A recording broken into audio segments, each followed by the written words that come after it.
और इसमें हम लोगों ने मेनली जो काम करना है that will be on physical geography, जो कि ज़्यादा टेक्निकल पोर्शन है। ह्यूमन ज्योग्राफी जो है उसके लिए आपको मटेरियल साथ साथ प्रोवाइड किए जाएंगे, क्योंकि उसमें रीडिंग ज़्यादा इन्वॉल्व होगी।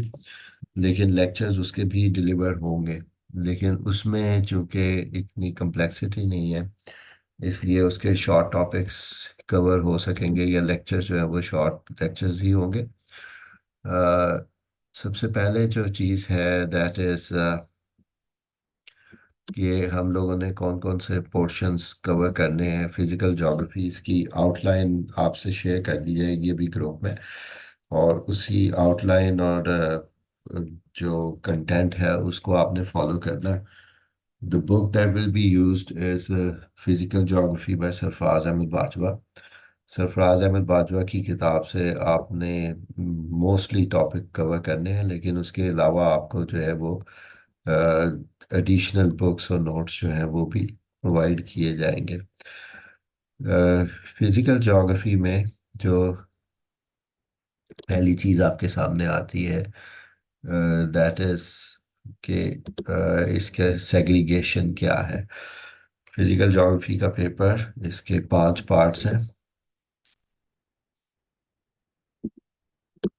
ठीक है जी, इसके 5 पार्ट्स हैं। और उसमें सबसे पहले जो हम लोग कवर करेंगे, 4 पार्ट्स ऐसे हैं जो कि रिलेट करते हैं हमारे प्लैनेट अर्थ की जो स्टडी है उससे। और उसमें नंबर 1 जो आता है दैट इज़ द हाइड्रोस्फीयर। आपको ये सेक्शन सबसे पहले इसलिए करवाया जाएगा कि इसके टॉपिक relatively शॉर्ट और प्रिसाइज टॉपिक्स हैं।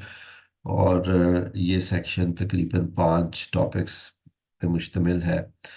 हाइड्रोस्फीयर के बाद एटमॉस्फेयर के टॉपिक्स होंगे, और ये थोड़ा कॉम्प्लेक्स स्फीयर है टू स्टडी। ज़्यादातर कैंडिडेट्स को इसमें मुश्किल होती है, because it is conceptual.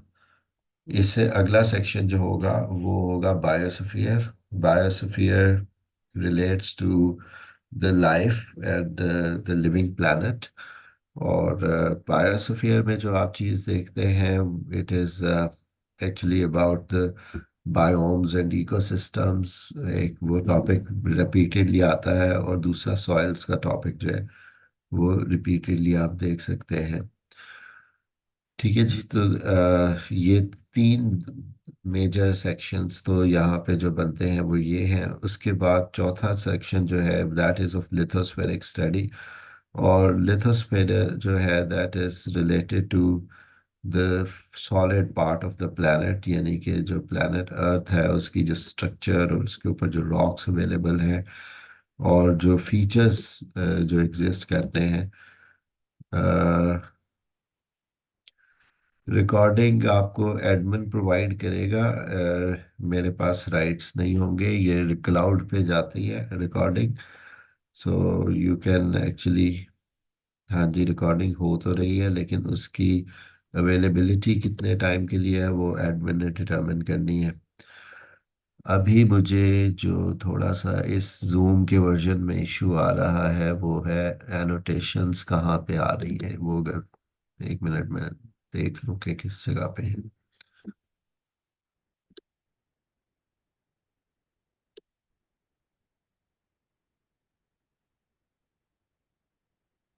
They are not tools.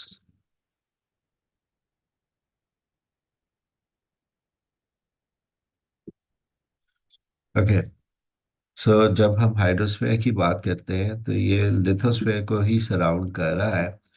यानी कि लिथोस्फीयर में जहाँ पे डीपर पोर्शंस हैं या डिप्रेशंस हैं, they are filled with the water bodies, जैसे कि ओशंस और सीज। इनको हम हाइड्रोस्फीयर से रिप्रेजेंट करते हैं। और इस सबसे जो पहला टॉपिक बनता है that is the profile of ocean floor. जिस तरह से हम लैंड मासेस के ऊपर, खुश्की की सतह के ऊपर मुख्तलिफ फीचर्स को की एग्जिस्टेंस देखते हैं, जिनको हम लैंड फॉर्म्स का नाम देते हैं।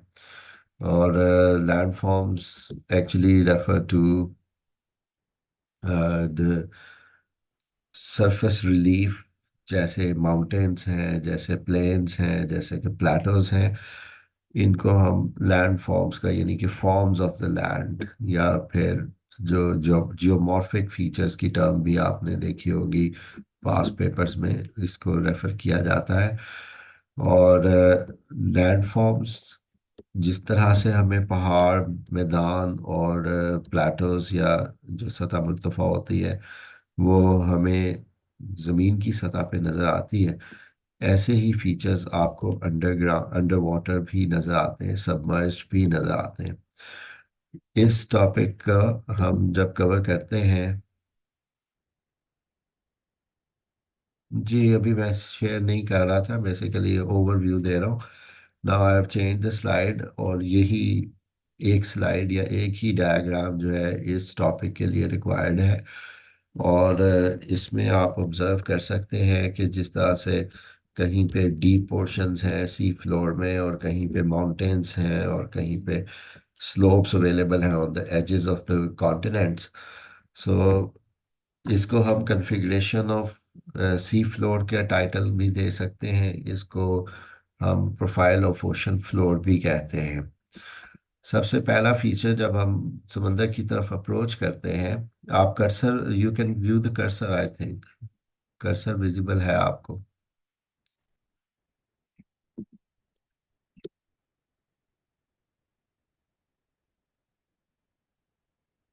एनीबडी? कर्सर विजिबल है, ओके, लेकिन एनोटेशंस अवेलेबल नहीं है, आई डोंट नो कहाँ से ऑन होंगी। Let me check on that, क्योंकि ड्राइंग ज़रूरी है इसके साथ साथ।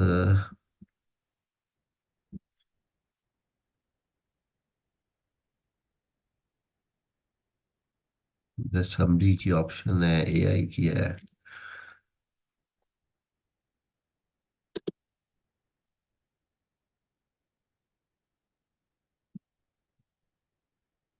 Okay, I have to bear with it. अच्छा जी, इसमें सिंपल सी बात, यहाँ पे जहाँ पे आप कर्सर इस वक्त व्यू कर रहे हैं, ये सरफेस ऑफ द कॉन्टिनेंट है और एक्सपोज्ड है, यानी कि ये एक लैंड मास है विच इज़ ड्राई लैंड। और आगे जो है वो आपको पानी विजिबल है, जो कि सी को रिप्रेजेंट कर रहा है। और सी वाटर ने कुछ हद तक कॉन्टिनेंट की सरफेस को यहाँ पे कवर भी किया हुआ है। तो कॉन्टिनेंट का वो पोर्शन जो रिलेटिवली फ्लैट या लो एंगल के ऊपर होता है लेकिन कवर्ड है बाय द सी वाटर, इसको हम कॉन्टिनेंटल शेल्फ का नाम देते हैं। कॉन्टिनेंटल शेल्फ की जो लास्ट लिमिट है by depth, that is 200 metres, या इसको हम 100 फैदम्स भी कहते हैं। फैदम एक ऐसा यूनिट है जो 2 गज का होता है, डेप्थ के लिए यूज होता है। और 2 गज का मतलब, क्योंकि हर एक गज एक 3 फुट का होता है, तो फैदम जो है वो 6 फुट का यूनिट है। सो अगर हम इसको कह रहे हैं कि 100 फैदम इज द लिमिट, तो ये 600 फुट की गहराई होगी, या जिसको हम 200 मीटर भी कह सकते हैं। जहां पे भी 200 मीटर की डेप्थ अप्रोच हो जाती है, उसको टर्मिनल पॉइंट कंसिडर किया जाता है कॉन्टिनेंटल शेल्फ का। उसकी बेसिक वजह यह है कि जो सी वाटर है उसमें जो लाइट की पेनिट्रेशन है, जो सनलाइट है, that can only penetrate up to 100 fathoms depth, या 600 फुट की गहराई तक जो है वो सनलाइट पेनिट्रेट कर पाती है। सो सनलाइट के पेनिट्रेशन की लिमिट को कंसिडर करते हुए जो कॉन्टिनेंटल शेल्फ है उसकी लिमिट डिमार्केट की जाती है। कॉन्टिनेंटल शेल्फ की एक्सटेंट, यानी कि उसकी लंबाई चौड़ाई कितनी होगी, दैट कैन वेरी।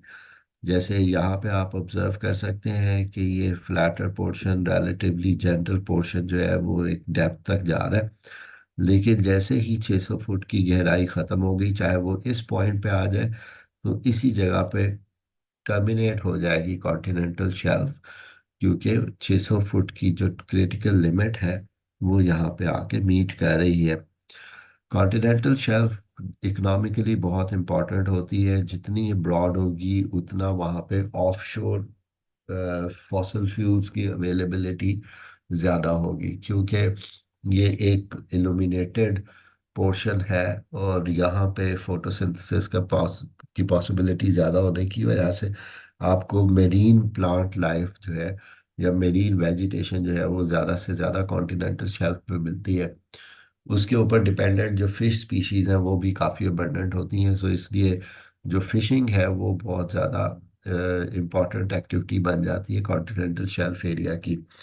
लेकिन जितना भी डेड मैटर यहाँ पे एक्यूमुलेट होता है उससे ही ऑयल गैस वगैरह फॉर्म होते हैं, और जूओप्लैंक्टन्स और फाइटोप्लैंक्टन्स जो है वो यहाँ पे डिपॉजिटेड मिलते हैं, जिसकी वजह से हम ये ऑब्जर्व करते हैं कि यूके के नॉर्थ सी की तरफ जो आपको शेल्फ एरिया मिलता है which extends up to 80 kilometres और बियॉन्ड, यानी 80 किलोमीटर दूर जाके साहिल से आपको 600 फुट की गहराई मिल रही है। सो उससे नीचे नीचे का एरिया यानी कि लेस दैन 600 फीट डीप जो शैलो सी है, that actually refers to the shelf area.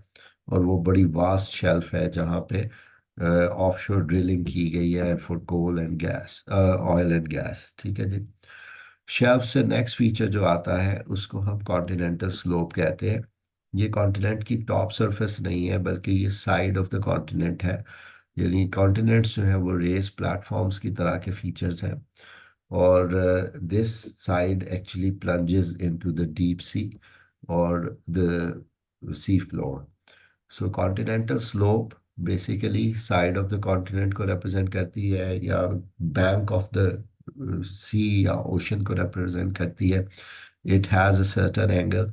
लाजमी बात है इसका एंगल जो होता है वो कॉन्टिनेंटल शेल्फ के एंगल से ज़्यादा होता है, लेकिन जहाँ जहाँ पे डीप सी होगा, जैसे गवादर है हम इसको डीप सी पोर्ट कहते हैं, वहाँ पे कॉन्टिनेंटल शेल्फ ना होने के बराबर है। वहाँ पे डायरेक्टली जो कॉन्टिनेंटल स्लोप है it is plunging into the deep C.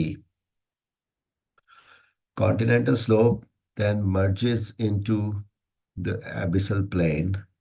Abyssal plain वो फीचर है जिसको हम डीप सी प्लेन भी कहते हैं, इसको हम सी फ्लोर भी कहते हैं, और इसको हम एबिसल प्लेन का नाम भी देते हैं। एबिस मीन डेप्थ्स, या डेप्थ में जो मैदान है ये बिल्कुल फ्लैट मैदान होते हैं, और they are covered with mud और ओजेस। डेड मैटर जो है वो यहाँ पे एक्यूमुलेट हुआ होता है, वल्केनिक एशेस और वो डस्ट जो हवा के साथ उड़ के और बाद में सेटल डाउन होती है, उसका डिपॉजिट्स काफ़ी ज़्यादा जो है वो डीप सी प्लेन पे मिलते हैं। डीप सी प्लेन पे आपको इंडिविजुअल फीचर्स भी मिल सकते हैं कि कहीं पे अगर डेड मैटर जो है वो माउंट्स की सूरत में अक्यूमुलेट हो गया है, जैसे कि सी शेल्स वगैरह जो है, तो जिस तरह हम बरमूदा के आइलैंड को देखते हैं, हम मालदीव्स के आइलैंड्स को देखते हैं, या ऑस्ट्रेलिया के मशरकी साहिल के साथ साथ कोरल आइलैंड्स हैं, तो ये आइलैंड्स बेसिकली सी शेल्स और कैल्शियम कार्बोनेट की अक्यूमुलेशन से बने हैं। सो जब ये माउंट्स डेवलप होते हैं या मटेरियल यहाँ पे अक्यूमुलेट होता है, डेड मैटर सेटल हो रहा होता है, तो उससे जो पहाड़ जैसी शेप बनेगी या जो टीले बनेंगे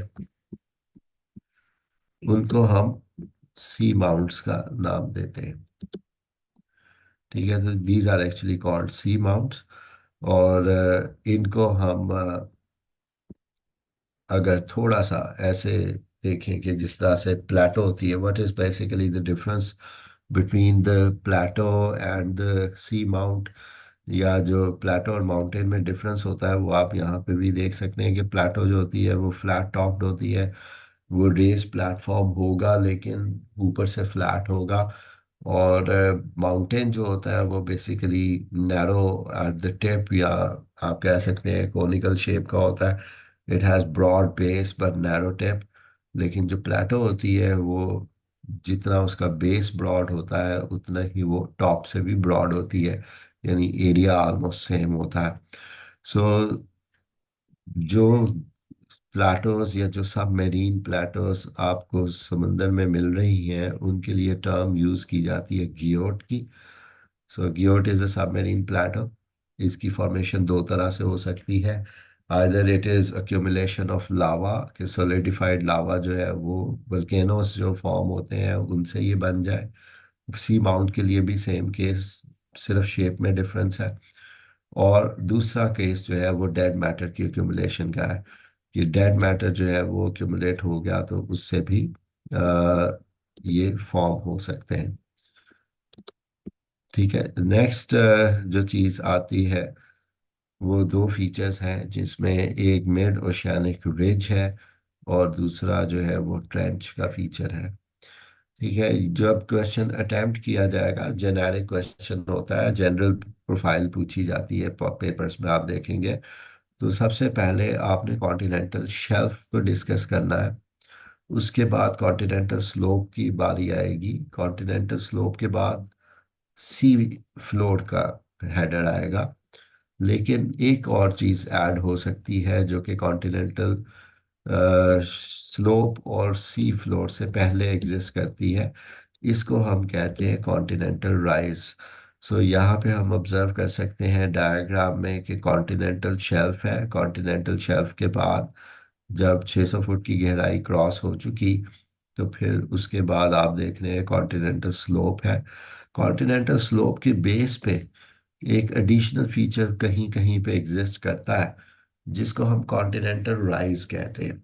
कॉन्टिनेंटल राइज उस वक्त फॉर्म होती है जब सेडिमेंट्स वगैरह बीच से ट्रैवल करते हुए सेटल डाउन होना शुरू हो जाए और वो कॉन्टिनेंट के बिल्कुल बेस पे आकर, यानी जहाँ पे कॉन्टिनेंटल स्लोप मर्ज हो रही है सी फ्लोर के साथ, वहाँ पे एक प्लेटफॉर्म सा बनना शुरू हो जाए डिपॉजिट्स का, तो उसको हम कॉन्टिनेंटल राइज का नाम देते हैं। कॉन्टिनेंटल राइज एक प्लेटफॉर्म की तरह का फीचर है और उसके बाद आगे फिर सी फ्लोर स्टार्ट होता है। सो यहाँ पे अब हम दो एडिशनल फीचर्स, मतलब राइज के बाद फ्लोर की बात आएगी, फिर आप चाहे ग्योर्ड अटेम्प्ट करें चाहे आप सी माउंट्स को मेंशन करें, वो मैटर नहीं करता सीक्वेंस। लेकिन अब दो फीचर्स आप यहाँ पे देख रहे हैं, एक ट्रेंच है, और ट्रेंच जो है उसको हम ओशन डीप का नाम देते हैं। ये डीपेस्ट पोर्शन ऑफ ओशन है, सबसे ज़्यादा डेप्थ जो आपको मिलेगी या डीपेस्ट पार्ट जो मिलेगा आपको। ठीक है जी, तो उसमें आप ऑब्जर्व कर सकते हैं कि trenches are usually formed due to the collision of continental and oceanic crusts। ठीक है जी, बेसिकली जहाँ पे भी कॉन्टिनेंटल मैस के नीचे ओशियानिक मैस सबर्ज करता है, जैसे इस स्लाइड में हम देख सकते हैं कि ये क्रस्ट ओशियानिक क्रस्ट है और ये आगे कॉन्टिनेंटल क्रस्ट है। दोनों की रॉक्स की जो कंपोजिशन है वो डिफर कर रही होती है। सो उसमें हम ऑब्जर्व यही करते हैं कि जब कॉन्टिनेंटल क्रस्ट और ओशियानिक क्रस्ट में कोलिजन होता है तो उनके दरमियान में जो डिफॉर्मेशन होगी या जो बेंड्स आएंगे, जो क्रैक्स डेवलप होंगे, वो ट्रेंच के तौर पे फॉर्म होते हैं। और ट्रेंच जो है वो इतनी डीप हो सकती है कि जैसे हम एग्जांपल ले सकते हैं मारियाना ट्रेंच की, जो कि फिलीपींस के साथ लोकेटेड है। It dips down up to 36,000 feet. ठीक है, 36,000 फुट गहराई है उसकी।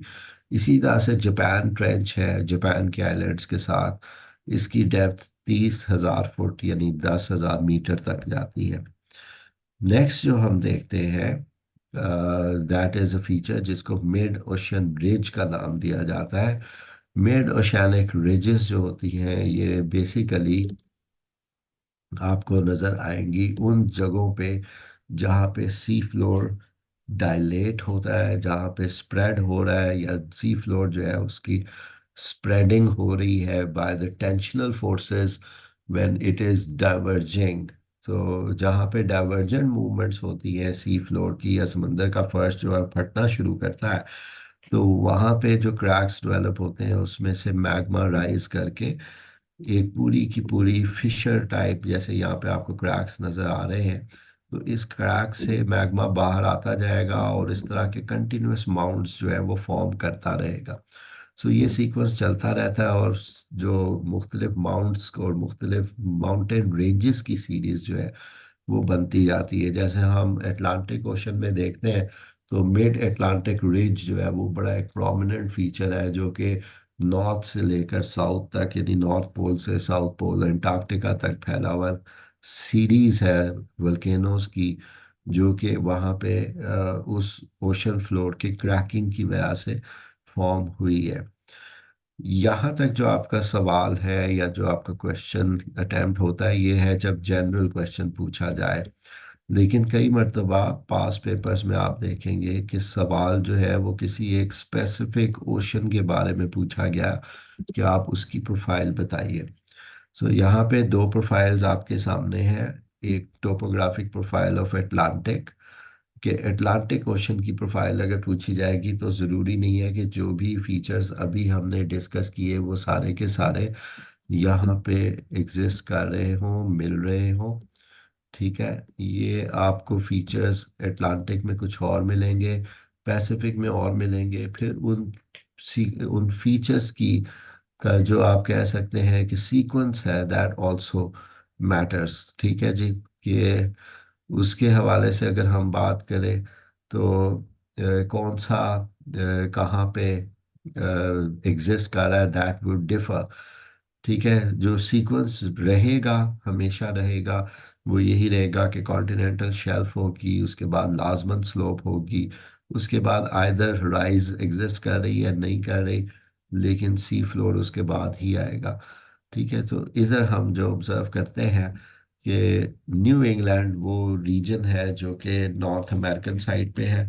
यहाँ से अगर हम स्टार्ट करें travelling towards the Gibraltar which is located towards the European और अफ्रीकन साइड, सो ये वो प्रोफाइल रीजन है। और इसमें आप ये 1 2 3 थाउजेंड जो देख रहे हैं, दैट इज किलोमीटर्स, कि कितने कितने फासले पे कौन सा फीचर आ रहा है। जब आप इसको किताब से एक रीडिंग देंगे तो उसमें आप ऑब्जर्व करेंगे कि सबसे पहले जो वो मेंशन करेगा वो कॉन्टिनेंटल शेल्फ की बात करेगा। कॉन्टिनेंटल शेल्फ की यहाँ पे एक्सटेंट बताई जाएगी कि वो कितने किलोमीटर्स तक फैली हुई शेल्फ है। Continental slope next feature exist कर रहा है अमेरिकन साइड पे। कॉन्टिनेंटल स्लोप का एंगल बताया जाएगा कि किस एंगल पे ये स्लोप टिप कर रही है। कॉन्टिनेंटल स्लोप के बाद एक और फीचर आप यहाँ पे ऑब्जर्व कर रहे हैं, दैट इज द राइज। सो यहाँ पे राइज का बेसिकली एग्जिस्ट करना इस चीज़ को रिप्रेजेंट करता है कि एक मिनट का क्वेश्चन है। हाँ जी, सरफराज अहमद बाजवा की किताब से। सो राइस का एग्जिस्ट करना इस चीज़ की रिप्रेजेंटेशन है कि यहाँ पे सेडिमेंट्स सेटल डाउन हुए हैं, यहाँ पे डिपॉजिट्स हैं, जो रिवर्स की तरफ से लाई गई सेडिमेंट्स होंगे, या सी की मतलब सी वेव्स की वजह से जो इरोजन होती है या मटेरियल्स जो रिमूव होते हैं उनकी सेटलिंग हुई है, जिसकी वजह से ये राइस का फीचर बना। उसके बीच में फिर आप कुछ आइसोलेटेड माउंट्स को देख रहे हैं जो कि पॉइंटेड से नज़र आ रहे हैं, लेकिन मेनली ये एक एबिसल प्लेन है, यानी कि ये अटलांटिक ओशन का समंदर का फर्श है। उसके बाद हम देखते हैं मिड अटलांटिक रिज एरिया आ जाता है। जैसे आपने प्रीवियस डायग्राम में देखा था कि वो एक सीरीज की सूरत में कंटिन्यूअस पहाड़ी सिलसिलों की तरह से होंगे, रिजेस हैं, यानी कि दीज आर नॉट इंडिविजुअल और isolated mountains, rather they are series of mountains, so like just like mountain ranges। सो यहाँ पे आपको मिड अटलांटिक रिज एरिया मिलता है तकरीबन 3,000 से 4,000 किलोमीटर तक के फासले तक।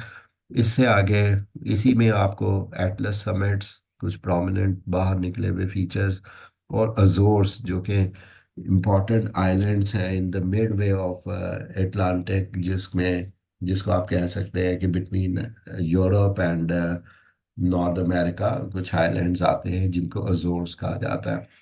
यहाँ से फर्दर हम देख रहे हैं जिब्राल्टर की साइड की बात करेंगे, इधर भी आपको कुछ आइलैंड्स नज़र आ रहे हैं जिसमें ब्रिटिश आइल्स भी होंगे। ठीक है, लेकिन इधर फिर आपको स्लोप का एंगल दोबारा बताना पड़ेगा। फिर स्लोप के ऊपर कॉन्टिनेंटल शेल्फ एरिया आ जाएगा। So you will mention continental shelf के इस साइड की कॉन्टिनेंटल शेल्फ कितनी एक्सटेंसिव है, उसकी एक्सटेंट क्या है। अगर इसी स्केच को आप प्रिंट करके अपने सामने रख के इसके ऊपर फीचर्स की डेप्थ्स मेंशन कर दें और उनकी एक्सटेंट मेंशन कर दें, तो नरेशन आपके लिए रिलेटिवली आसान होगी कि आप उसको खुद एक ट्रैवलोग की तरह से, एक सफ़रनामे की तरह से नरेट कर सकते हैं कि आप क्या क्या चीज़ें ऑब्जर्व करेंगे जैसे जैसे आप नॉर्थ अमेरिकन साइड से यूरोपियन साइड की तरफ अप्रोच करते हैं। नीचे दी हुई प्रोफाइल जो है that is topographic profile of Pacific ocean. इसमें ऑस्ट्रेलियन कॉन्टिनेंटल साइड से साउथ अमेरिकन साइड की तरफ की प्रोफाइल मेंशन की गई है, रिफ्लेक्ट की गई है। इसमें आप देख सकते हैं कॉन्टिनेंटल शेल्फ है ऑस्ट्रेलिया की, उसके एडजेसेंट आपको एक ट्रेंच नज़र आएगी that is the tonga trench. ये भी तकरीबन 30,000 फुट से ज़्यादा गहरी ट्रेंच है। और टोंगा ट्रेंच ये पैसिफिक में आपको अ, तकरीबन जो न्यूजीलैंड है उसके जैसे नज़र आती है। ठीक है जी। और इसमें मारियाना ट्रेंच के बाद इसकी डेप्थ जो है ये सेकंड नंबर पे आती है। जैसे जापान ट्रेंच जो है वो 30,000 है, और ये टोंगा ट्रेंच जो है ये आपको न्यूजीलैंड के एडजेसेंट थोड़ा सा क्लोजली नज़र आएगी। और इसकी जो डेप्थ है that goes up to 32,000 feet. ठीक है जी। तो इसके बाद नेक्स्ट फीचर आप देख रहे हैं कुछ आइलैंड्स हैं और सी माउंट्स हैं जो कि साउथ पैसिफिक के कुछ मतलब ग्रुप्स ऑफ आइलैंड्स या आर्कीपेलागोस नज़र आते हैं। तो कुछ माउंटेन्स ऐसी हैं जिनकी टिप्स या उनके टॉप्स जो हैं they are exposed on the surface of water. तो वो तो विजिबल है ऑन द सरफेस, लेकिन वही बात कि ज़्यादातर जो है वो आपको सबमेरीन सी माउंट्स भी नज़र आएंगे। उसके आगे अप्रोच करते हुए थोड़ा सा सी फ्लोर जो है वो एलिवेशन गेन कर रहा है, यानी कि समंदर की डेप्थ कम होगी यहाँ पे। इसको ईस्ट पैसिफिक राइज का नाम दिया जाता है। ईस्ट पैसिफिक राइज से नेक्स्ट फीचर जो प्रोमिनेंट नज़र आ रहा है that is Peru Chile trench. ये साउथ अमेरिकन साइड पे है पैसिफिक की तरफ, पैसिफिक ओशन में। और यहाँ पे भी ट्रेंच का होना इस चीज को रिप्रेजेंट कर रहा है कि सी फ्लोर जो है it is subducting, it is sinking into the collision zone of North South America and the Pacific. So यहाँ पे भी आपको ट्रेंच की एग्जिस्टेंस नजर आएगी। इसके बाद एंडीज माउंटेन्स लिखी हुई हैं, तो जहाँ पे भी कोस्टल एरिया के करीब माउंटेन्स होती हैं, जैसे आप ग्वादर को भी देखें तो वहाँ पे भी ऐसा ही है। तो वहाँ पे सी शेल्फ जो है वो एग्जिस्ट करती नज़र नहीं आती, या कॉन्टिनेंटल शेल्फ जो है वो एग्जिस्ट करती नज़र नहीं आती। सो यहाँ पे आपको डायरेक्टली एक स्लोप मिलेगी विच मर्जेस विद माउंटेन रेंज। ठीक है, कुछ जगहों पे जहाँ पे बीच बन चुका हुआ है जैसे एटाकामा डेजर्ट का एरिया है, वहाँ पे आपको थोड़ी सी जो है वो शेल्फ जो है वो उसकी एग्जिस्टेंस नजर आती है। अदरवाइज यहाँ पे ज़्यादातर जो है वो डायरेक्ट मर्जर है इनटू द लैंड, शेल्फ इसमें नहीं है। ठीक है, यहाँ पे एक और प्रोफाइल भी अवेलेबल आपको नज़र आ रही है। अप्रॉक्सीमेटली 8,000 किलोमीटर का फासला अक्रॉस द बोर्ड आपको नज़र आएगा। जापान से लेकर ब्रिटिश कोलंबिया तक की प्रोफाइल है। और उसमें बात वही आती है कि जापान की कॉन्टिनेंटल शेल्फ की साइड से कॉन्टिनेंटल स्लोप स्टार्ट होगी, ट्रेंच आएगी जिसको हम जापान ट्रेंच के तौर पे पहले बात कर चुके हुए हैं। कुछ सी माउंट्स आते हैं। सी माउंट्स के बाद तकरीबन मिडल में जो है वो एम्परर सी माउंट्स हैं जो कि वल्केनिक नेचर के हैं। उसके आगे एबिसल प्लेन स्टार्ट हो जाता है जो कि समंदर का फर्श है। समंदर फर्श के बाद फिर कुछ सी माउंट्स की सीरीज है और फिर कॉन्टिनेंटल स्लोप आपको ब्रिटिश कोलंबिया की तरफ नजर आती है। तो इसमें आप डेप्थ को एक जो है वो टैली कर सकते हैं कि जो ट्रेंच है जापान की that plunges up to 30,000 feet below sea level. ठीक है जी। ये उस वक्त अटेम्प्ट किए जाएंगे जब ये स्पेसिफिकली पूछे जाएंगे। अदरवाइज अगर आपको जनरली पूछे गए क्वेश्चंस देखने हैं तो उसमें जो आपको पहला पोर्शन करवाया फर्स्ट डायग्राम के साथ, that is more than sufficient. उसमें आप एग्जांपल्स इंडिविजुअली कोट कर सकते हैं, चाहे वो पैसिफिक से हो चाहे वो अटलांटिक से हो। यानी कि अगर सी बाउंड को आप डिस्कस कर रहे हैं तो सी माउंट्स के अंदर ही आप एग्जांपल्स में एम्परर सी माउंट्स की बात कर सकते हैं, जो कि पैसिफिक के नॉर्दर्न पोर्शन में है between Japan and British Columbia. या फिर आप ये बात कर सकते हैं जो अभी हमने प्रोफाइल देखी है दोनों ओशंस की, जिसमें एटलस समिट्स जो है ये बेसिकली अटलांटिक की सी माउंट्स हैं। ठीक है। सो इस तरह से ये क्वेश्चन जो है वो ऑर्गेनाइज किया जा सकता है। कोई क्वेश्चन है तो इसमें बताइए, क्योंकि ये टॉपिक आज इतना ही कवर हो गया है। और कल हम टॉपिक जो कवर करेंगे वो होगा सेलेनिटी की डिस्ट्रीब्यूशन। सी वाटर में जो सॉल्ट्स की कंपोजिशंस होती हैं वो हमारा कल का टॉपिक होगा। Duration of the class will be of 1 hour. आज का टॉपिक रिलेटिवली शॉर्ट था, लेकिन ये है कि 1 घंटे में टॉपिक कवर किया जाएगा डेली बेसिस पे।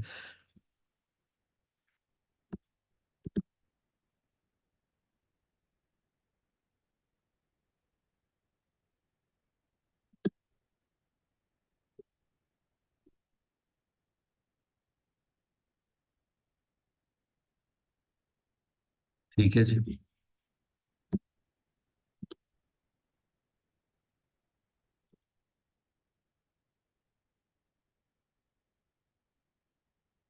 जी, book name is Sarfaraz Ahmad Bajwa, physical geography by Sarfaraz Ahmad Bajwa.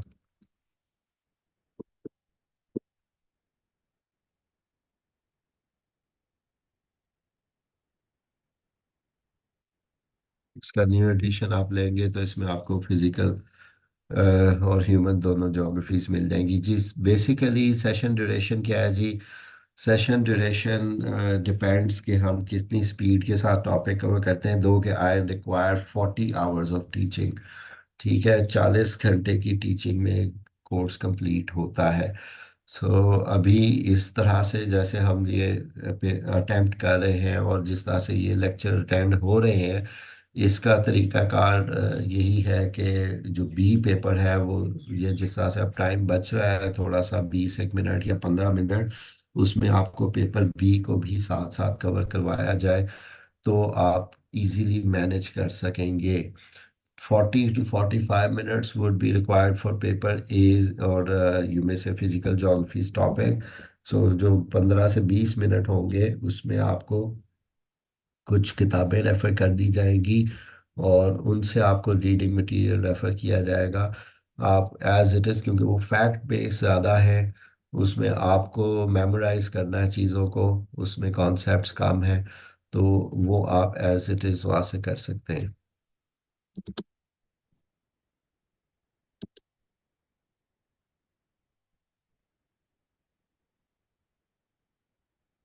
जी, और कोई क्यूरी और क्वेश्चन?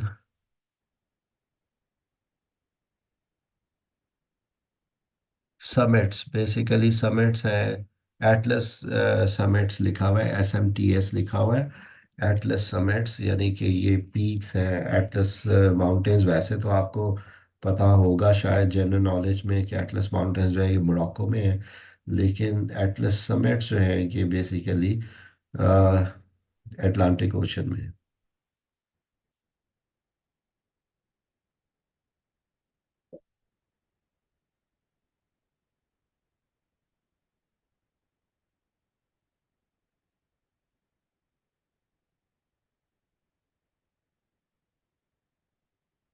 ओके, ये मैं प्रोफाइल्स जो है इसका, नहीं, इमरान बशीर की बुक जो है वो बड़ी प्रिसाइज हो जाती है। इमरान बशीर की बुक आप रिवीजन के लिए इस्तेमाल कर सकते हैं, क्योंकि आपको थोड़ा सा एक्सटेंसिव सा टॉपिक चाहिए। ठीक है जी। तो इस हवाले से इम्पोर्टेंट यही है कि ज़रा लेंथी से डिस्क्रिप्शंस आप उठाएं और उसको फिर आप रिप्रोड्यूस करेंगे तो लाजमी बात है उसने भी श्रिंक होना है। So it will be actually the matter के आप ज़्यादा लेंथी पढ़ें, ज़्यादा किताबें नहीं पढ़ें। किताब आपको एक ही रेफर इसलिए की जा रही है कि वो ऑलरेडी एडिटेड वर्जन है जिसमें मल्टीपल बुक्स के रेफरेंस जो है वो यूज़ किया गया हुआ है। अच्छा जी, ये क्वेश्चन के आई डोंट नो, मैं नहीं अभी बता सकता कि कब पीएमएस एग्ज़ाम हो रहा है। अच्छा जी, let me check the questions again.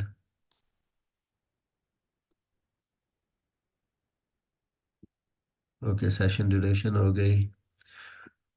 Ji, C mounts को आप अगर देखेंगे जैसे ये अजोर्स के साथ है, तो अगर आप इसको मैप पे देखेंगे तो साथ ही उसके जो आइलैंड्स होंगे वो इनके नाम के साथ मिल जाएंगे।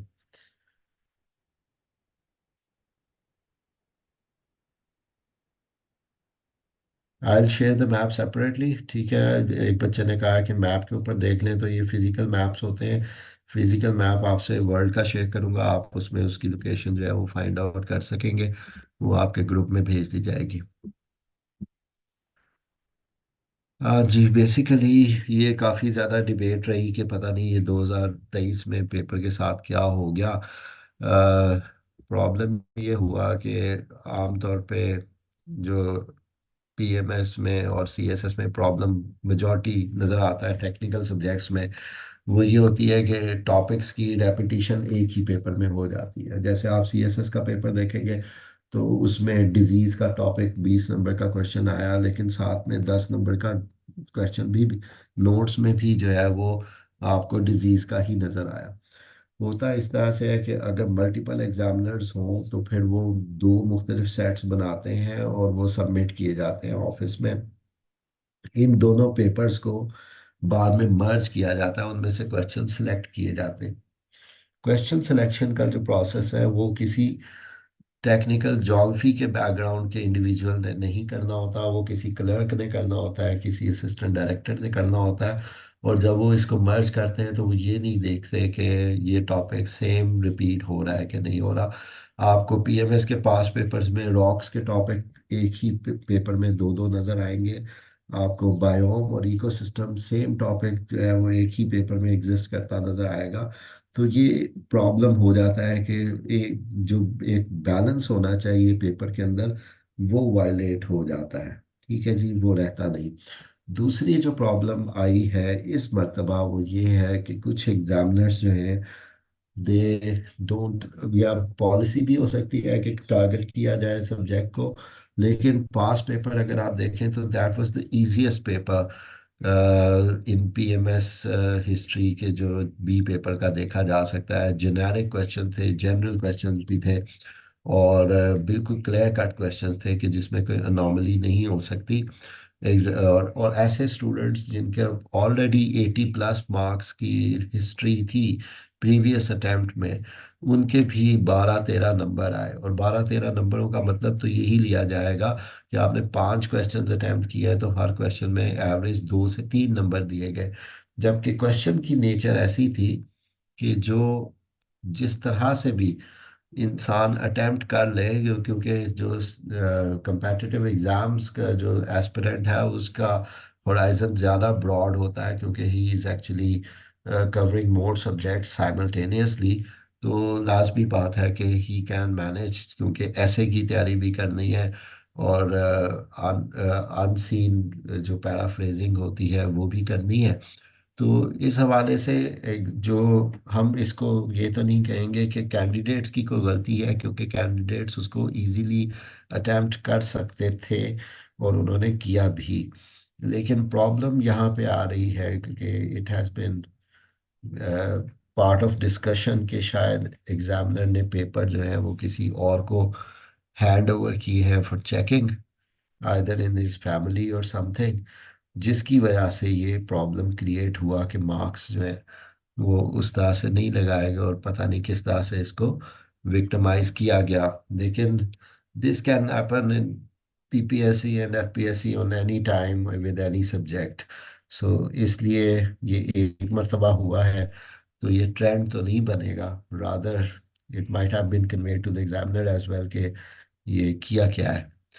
ठीक है, लेकिन वही बात है कि जिन लोगों ने सफ़र किया उन्होंने मतलब स्कोर्स बहुत हाई थे, 750 के अराउंड भी स्कोर्स मैंने देखे हैं, लेकिन ज्योग्राफी बी में वो लोग फेल थे, और उसकी वजह सिर्फ एक एग्जामिनर की गलती है। ओके, यहाँ पे आज का सेशन ख़त्म करते हैं। कल क्लास जो है उसमें हम जी नहीं, है तो सही, टोपोग्राफिक प्रोफाइल है, इंडियन ओशन की भी है, लेकिन मेन प्रॉब्लम ये है कि ज़्यादातर मैंने तो वो आपको दो करवाई हैं जो रिपीटेडली आपको पेपर्स में मिलेंगी, वो भी सीएसएस के पेपर्स में रिपीटेडली मिलेंगी। पीएमएस के पेपर में जो इंडिविजुअल ओशंस की प्रोफाइल है वो नहीं आई। अच्छा जी, स्ट्रैटेजी इसमें बड़ी सिंपल सी है, आपको आउटलाइन शेयर की जाएगी। आपने करना ये है कि मैंने सारा पढ़ाना है, मैंने कंप्लीट कोर्स करवाना है, इम्पोर्टेंट कुछ नहीं है इसमें, कोई पता नहीं लगता कहाँ से पेपर आए। वैसे तो एक उसका ट्रेंड होता भी है, लेकिन हम नहीं फॉलो करेंगे, हम पूरा पेपर अटेम्प्ट करेंगे। इसमें मेन बात मैं आपको पहले से ही क्लियर कर दूं कि आपको अपनी आउटलाइन साथ साथ प्रिपेयर करनी है। अभी ग्रुप में आपको आउटलाइन भेज दी जाएगी, उसको प्रिंट करें। लेक्चर से पहले आपके सामने वो आउटलाइन मौजूद होनी चाहिए, ताकि आपको पता हो कि लेक्चर किस सीक्वेंस में डिलीवर होगा, कौन सा टॉपिक सब टॉपिक आगे आने वाला है। और लेक्चर के दौरान आपने उसकी नोटिंग उसी आउटलाइन पे करनी है। जो डायग्राम्स आपको यहाँ पे दिखाए जा रहे हैं, अगर आप उस आउटलाइन के अलोंग उसको ड्रॉ भी कर लेंगे तो आपको आसानी रहेगी कि आपको पता लगे कि रेलेवेंट डायग्राम कौन कौन से हैं और कब इस्तेमाल करने हैं। क्योंकि विदाउट डायग्राम्स जो आपका स्कोर होगा वो अराउंड 50% होगा, with diagram it can go up to 80% score, यानी कि 20 में से 16 नंबर या 17 नंबर आपको एग्जामिनर उस वक्त देगा जब आप इसको सपोर्ट करेंगे डायग्राम्स के साथ। ठीक है जी, तो जो हाई स्कोरिंग टिप्स हैं उसकी वीडियो मैं आपसे भी ग्रुप में भी शेयर कर देता हूँ, ताकि वो इधर बार बार क्वेश्चनिंग में ना आए। ठीक है जी, स्ट्रैटेजी वहाँ से आप देख लीजिएगा। और अब ये मैं कंक्लूड करता हूँ।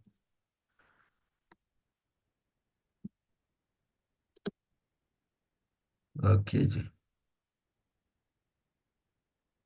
हाँ जी, बेसिक बात ये है नुमान, कि प्रॉब्लम वहाँ पे आती है कि जहाँ पे सेल्फ स्टडी वाले जो स्टूडेंट्स हैं वो कंसेप्चुअल क्वेश्चंस को अवॉइड कर देते हैं, या उन क्वेश्चंस को अवॉइड कर लेते हैं जो बहुत हाई स्कोरिंग है। जैसे मैप्स है, तो मैप्स का फोबिया है कैंडिडेट्स में कि जो वो अटेम्प्ट नहीं करना चाहते, बट आई फोर्स देम कि वो अटेम्प्ट करें मैप्स को, क्योंकि मैप्स बहुत सिलेक्टिव से कैंडिडेट्स ने करने हैं, और वो अटेम्प्ट होगा तो लाजमी बात है उसका एडवांटेज एग्जामिनर आपको देगा। ठीक है, खुद से तैयार करने में प्रॉब्लम ये आता है कि आपकी लैंग्वेज बुकिश हो जाती है। बुकिश लैंग्वेज, अब सरफराज अहमद बाजवा की किताब हर एक C S S P M S का एस्पिरेंट यूज़ कर रहा होता है। आप अगर फॉरेन ऑथर की भी किताब उठा लेंगे डी ब्लीच की, तो आपको वही लगेगा कि सरफराज अहमद बाजवा की किताब है। इमरान बशीर में भी आपको यही एक्सट्रैक्ट्स मिलेंगे। तो मेन बात ये हो जाएगी कि आपकी जो लैंग्वेज है, जो कॉन्सेप्ट आप आगे कन्वे कर रहे हैं, that should be somewhat original, जो आपकी तरफ से आ रहा हो। सो सेशन को मैं एज सच एडवोकेट नहीं कर रहा, लेकिन आई रेफर के मेरी रिकॉर्डिंग्स को भी आप यूज़ कर लें, उसमें कोई इशू नहीं होता। ठीक है जी, लेकिन मेन बात इसमें यही है कि जब आप सेल्फ स्टडी करेंगे तो आप ज़्यादातर बाय डिफ़ॉल्ट उन क्वेश्चंस को अटेम्प्ट करेंगे जो डिस्क्रिप्टिव नेचर के हैं और लेंथी हैं। इसके दो प्रॉब्लम्स आते हैं, यानी आप लिथोस्फेयर के क्वेश्चंस को ज़्यादा प्रेफर करेंगे क्योंकि वो पढ़ने में आसान है। ठीक है, और उसका नुकसान आपको ये होगा कि एक तो वो लेंथी है, टाइम टेकिंग है, आपकी टाइम मैनेजमेंट में इशू आएगा पेपर के दौरान। और दूसरा ये कि वो डिस्क्रिप्टिव होने की वजह से वो वेटेज नहीं रखते मार्किंग में, जो एग्जामिनर्स प्रेफर करते हैं कि आप कंसेप्चुअल सवाल अटेम्प्ट करें। कंसेप्चुअल सवालों में आपका बैकग्राउंड जो साइंस का है वो भी इम्पोर्टेंट है, कि हाउ डू यू रिलेटेड। अभी मैंने आपको जो प्रोफाइल ऑफ ओशन फ्लोर कराई है ये ज़्यादातर डिस्क्रिप्टिव थी। ठीक है, हमने चीज़ों को एज इट इज़ डिस्क्राइब कर दिया, उसके बैक एंड के ऊपर कोई कॉन्सेप्ट ऐसा एग्जिस्ट नहीं कर रहे थे। इसको हम कॉग्निटिव लेवल ऑफ लर्निंग कहते हैं, कि हमने सिर्फ आज कुछ चीज़ों के नए नाम सीखे हैं। ठीक है जी। और इसके अलावा कोई हमने कंट्रीब्यूट इसमें नहीं किया। सो इस तरह के क्वेश्चंस में आपको मार्क्स जो है वो ज़्यादा ग्रांट नहीं किए जाएंगे। ठीक है, जब हम एटमॉस्फेयर की तरफ आएंगे, या अभी अब टॉपिक आपका टाइड्स का और करंट्स का आएगा, तो उसको जो ज्योग्राफी ग्रेजुएट्स होते हैं वो भी टफ कंसिडर करते हैं। तो जिन क्वेश्चंस को टफ कंसिडर किया जाता है उन्हें अगर आप अटेम्प्ट करेंगे तो लाजमन आपको ज़्यादा स्कोर मिलेगा। ठीक है जी। Then you can approach up to 85 marks in physical geography, और वही आपको कंपनसेट करता है। मतलब दूसरी तरफ ह्यूमन ज्योग्राफी जो है उसमें लास्ट ईयर 80 या 90 तक मार्क्स आए हैं, लेकिन एवरेज जो है वो 70 तक की रहती है। ओके जी, अब मैं एंड कर रहा हूँ, और कल इंशाल्लाह हम सेलेनिटी का टॉपिक जो है वो कवर करेंगे।